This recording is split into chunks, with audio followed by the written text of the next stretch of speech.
Alright, we're here at this property, and I had to make sure I got clocked in. So as I walk up the driveway, oh, no, that's not a box, that's a drainage grate.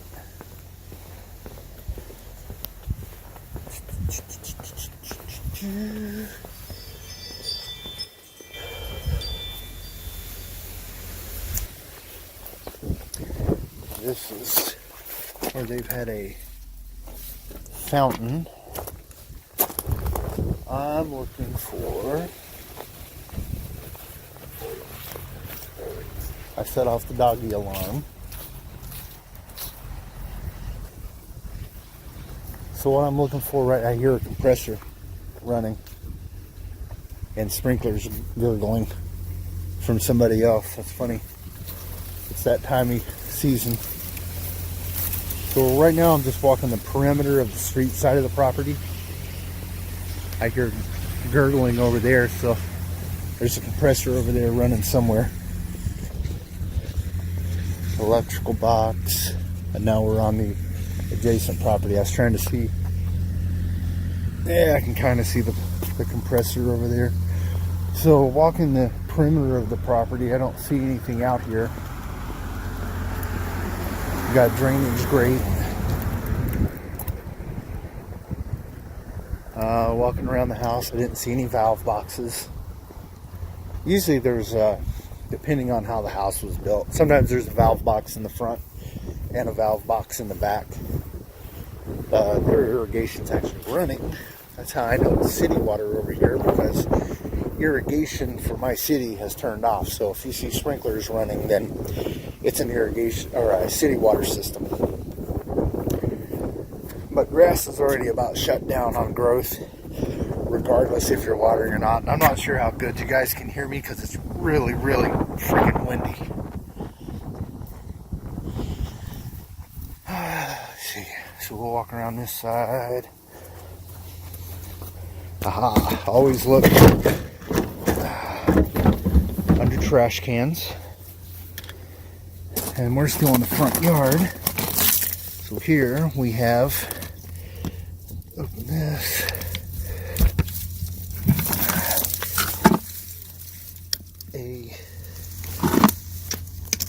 I'm going to have to do some digging. A box full of dirt.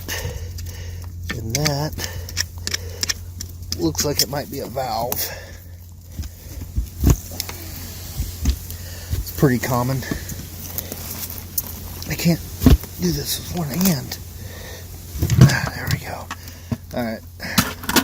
3 more valves. I'm going to dig around in this box in a minute.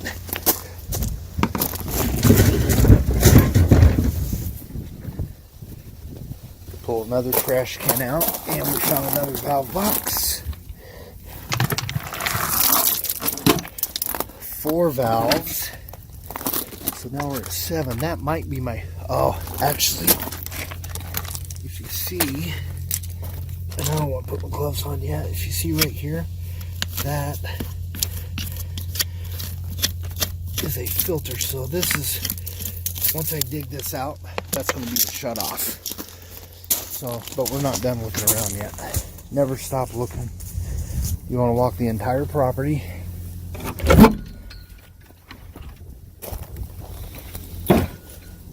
That's another drain grate. So now we're still looking for more valve boxes. They could be anywhere. But that's probably going to be it. It's not a very big property, so 7 zones would be a pretty normal find for this. And like I said, this is a mow. This is actually a bi-weekly mow. They'll go weekly next year, but bi-weekly, and then we're doing a FERT program and everything. These people just moved in this year, so. Alright, so I didn't find anything else. No more valve boxes, no shutoffs, no anything. So that tells me out of those 3 boxes, I'm going to have to dig the 1 box out, and then we have 7 zones. So I'm going to go grab some tools, try to set this phone up somehow and get working on it. It's another little handy tool to have. A digging tool. You don't want to get too crazy with a shovel.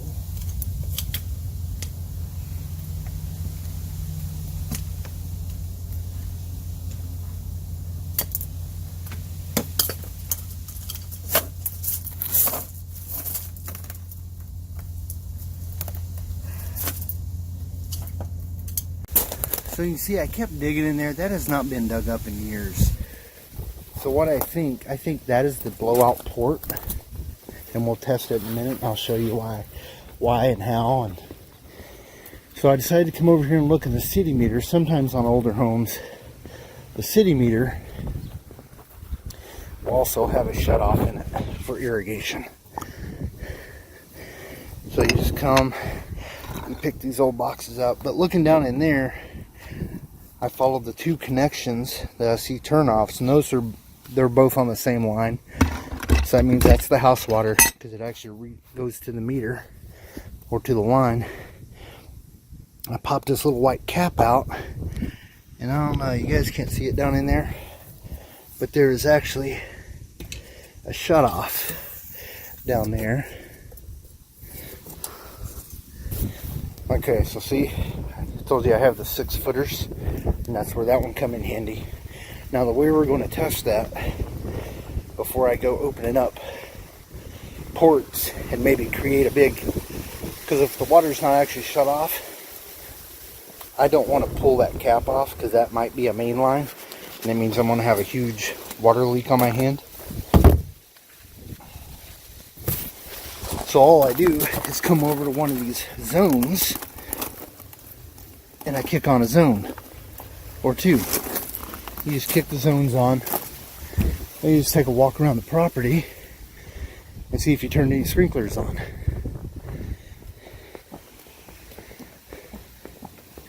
But I'm pretty sure that's the shut off to the irrigation. Yeah, I don't see any irrigation on. This was a good property to choose, since I told you I'd never been on it. It's an older home, a city water system, so that always means you can find just about anything. I'm just going to look back here real quick. There's no irrigation going. You'd hear it if there was. Alright, so now on to the next part. So now we're going to pull this. And I can see where it's been opened a bunch of times. You just open it really slow. No pressure's coming out of it. So I'm pretty sure that's going to be a line. That's going to be what I need. So let's drag some hose over here. The compressor is fired up. I have shutoffs on both ends, so it's on at the compressor. And I can control the air from here. So you can see that's a 1/2 inch.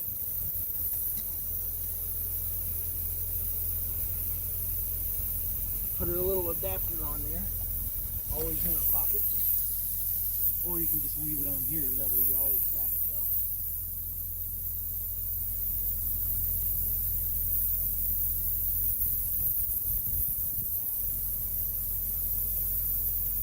Okay, I've got 2 zones open. I'm hooked up. Let's see what happens. And see, there we go. So that was the shut off, or this zone would have already been running. But I always kick on 2 zones just in case there's a bad diaphragm in one and it doesn't want to pop when the air hits it. So I've got the side yard open and we've got the front yard open.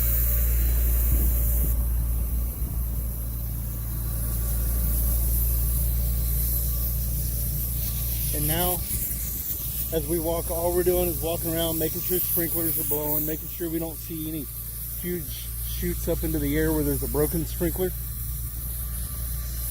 And as I open up each zone, I'll walk and I'll just keep walking back and forth, checking these valves. And so that's what I'm going to do. I'm going to work my way down the valve box. I just start on, you know, left to right, right to left, whichever. Sorry for all that wind. Hopefully I'm blocking it. But we'll work our way. I'm going to go back over here. Hopefully this is a little bit of a windbreak in here. So I started on the right side. I've got these two valves open. What I'll do is I'll open up this next valve once these blow out. And then I'll close that one. I'll leave that one open for a minute. Make sure that one activates. If it does, then I'll shut that one down. And then I'll just go one valve at a time, opening one before shutting the other to ensure there's no buildup of air in there. Because if you build up too much pressure in a line, especially if it's done with thin wall PVC, you could cause a break. So we always make sure there's air flowing and never building up in the system. And we're just going to work our way down through these valves, get everything blown up real good, and then we'll shut it down. So when I was walking the backyard, coming down, I've got some sprinklers running on that side of the fence. This zone's running. I could hear a really loud sound.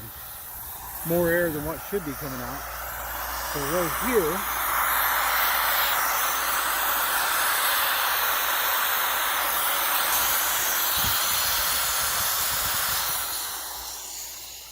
you can see we've got a broken sprinkler.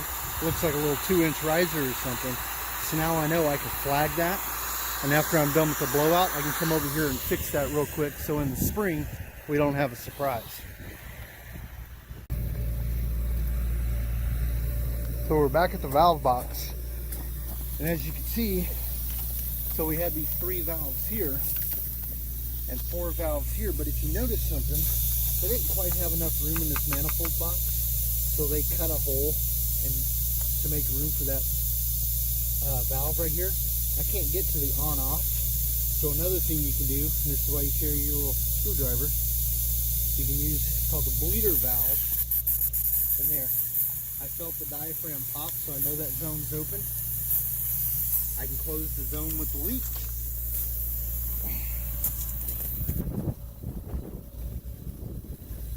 And we can look around and see that we've got water going. Once you get to know your equipment, your compressor, you'll know when you mess with valves, you can feel the diaphragm pop. You can feel the water move through, so you'll be confident in knowing that it's open. And you can tell by the sound of your compressor if it's one you run a lot, whether it's getting backed up or whether it has too much flow. You'll just know your own equipment. Just like when you know your mowers and something's off just by a sound. So we're going to let this zone run for a little bit, and I'm going to go over to where I had that hole, and I'm going to see if I can extract that piece and put in a new pipe. Let's see, I dug it up, put it back together. It ended up just being, this elbow was broken. So I took the little broken piece out of the sprinkler, put it back onto the line. We're good to go, no extra pieces. My sprinkler blowout's back there running anyway, so there's a repair we don't have to worry about in the spring. So now I'm just coming through, since this is the final zone, do my walkthrough, make sure this zone's blown out, which it should be since I was doing a repair. Completely dry. I usually don't blow them completely dry. Not that it's a bad thing, but you're just wanting to get the bulk of the water out, so when whatever is in there does freeze, there's room for the ice to expand. So now we're at the shut off, we're done. This valve back here with the bleeder is still open. So now I'll see, I've shut down my air. There's no more air going into the system.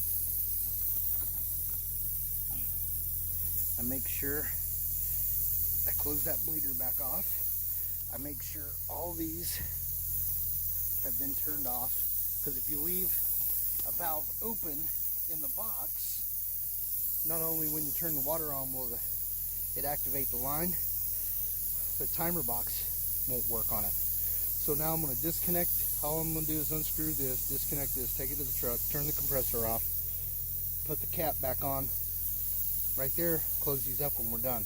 Make sure One thing I do anytime I'm removing little parts, I use the valve cover boxes to hold my parts so I don't lose them when I'm digging around and doing stuff like that. So that's what we got going on now.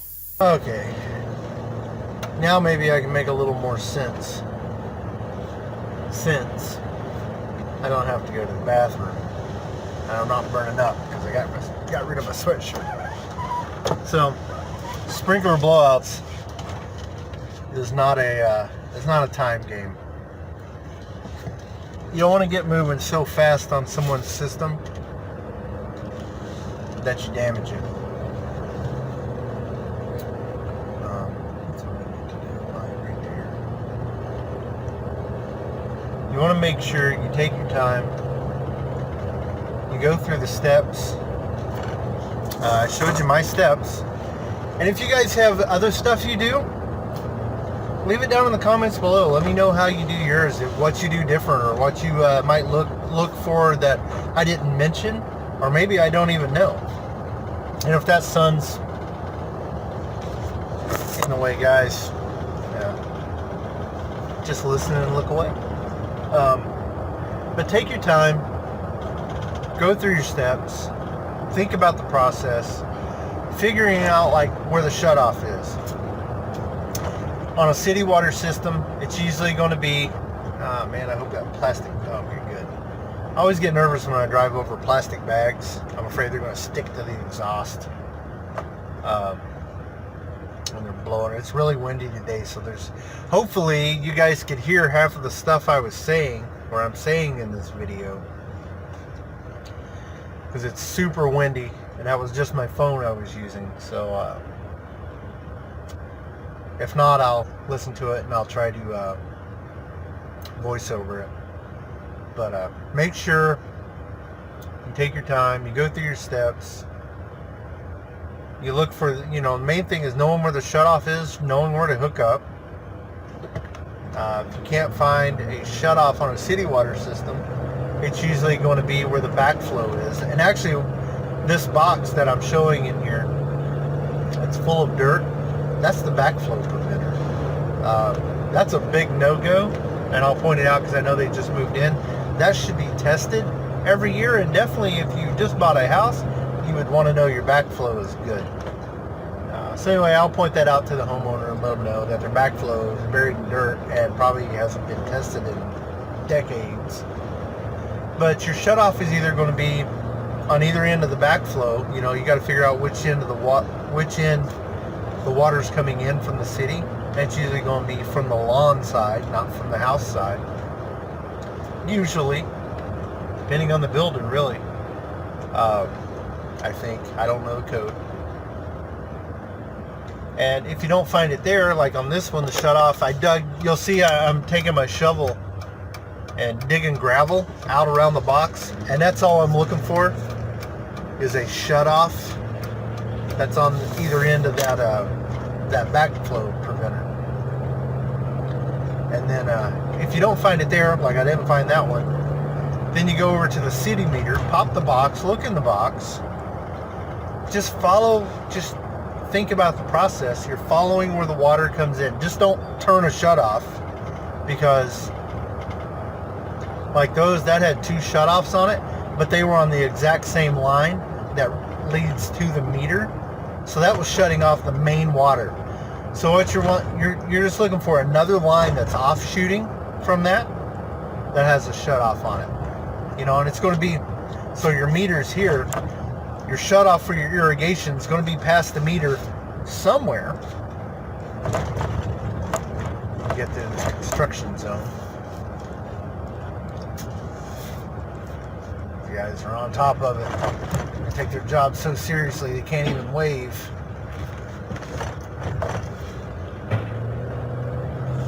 But yeah, so your shutoff for your irrigation system is going to be past the meter. So I didn't see any shutoffs back that way. So then I noticed the little white cap barely sticking through the grass. So I popped that cap off with my screwdriver, and sure enough, there's a shutoff in there. So that's how you just got to think about the process, where the water is coming from, where the water is going to, and look for shutoffs. And then, like on that one, I shut it off. And then I went and opened some valves to ensure that that was going to the irrigation system, and before I popped any main lines open and created a mess. So there you go, guys. Thanks for watching. Hopefully all that made sense. Hopefully that helped someone. And I know sometimes I can go back and watch these.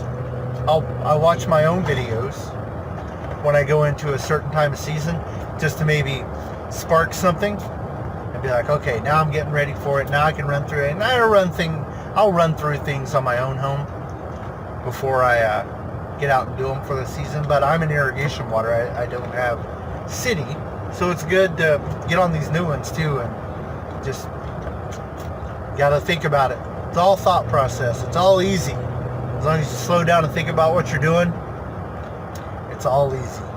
Easy money, easy work. So anyway, guys, thanks for watching. I hope that helped. Leave your comments below whether it did, whether it didn't, why it didn't, whether I just talked too damn much, whatever. And but anyway, even if you didn't like the video and you give me a thumbs down and you give me the reason you gave me your thumbs down, hey man, I appreciate you taking your time and watching the video. Thanks. Later. Oh, look at who we see there. Look at who we see there. I wonder, oh shit, my mirror's in the way. Look at whose truck that is. He mows here on Thursday. It's my buddy's setup. He's got a badass freaking setup. Hey, he's in the back doing